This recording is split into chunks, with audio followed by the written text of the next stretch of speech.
Now that we have all of our components placed, we need to create connectivity between them.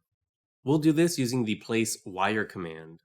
We can also run the wire command from the active bar. To assign a unique net name to a wire, a net label is needed. Once placed, its name can be edited in the Properties panel. While placing a net label, pause the design space by pressing the Tab button. When the design space is paused, you're able to make adjustments to the selected object in the Properties panel. In this case, a net label. Unpause by pressing the Escape button. Each schematic should have the power supply voltage and ground nets.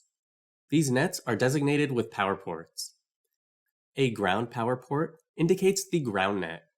VCC power port indicates the power net. In the properties of a power port, we are able to specify the name of the power net. We also have a differential pair that connects to the J1 connector to the U1 chip. To identify the differential pair, we use a special directive.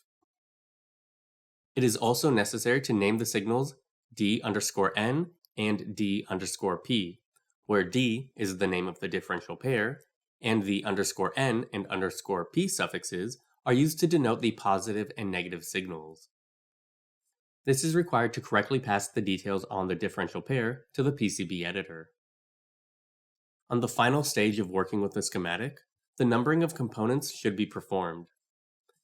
To do this, use the Annotate Schematics command by going to Tools, Annotation, Annotate Schematics. Click Update Changes List to update the component numbers according to the numbering settings, and then accept changes to apply the result to the schematic sheet. Next, a dialog box will appear.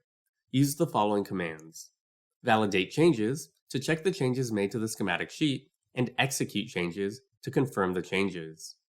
Note that automatic numbering works only on components with a question mark. If it's necessary to renumber the schematic where the numbering has already been done, you must first reset the existing designator values with the reset command.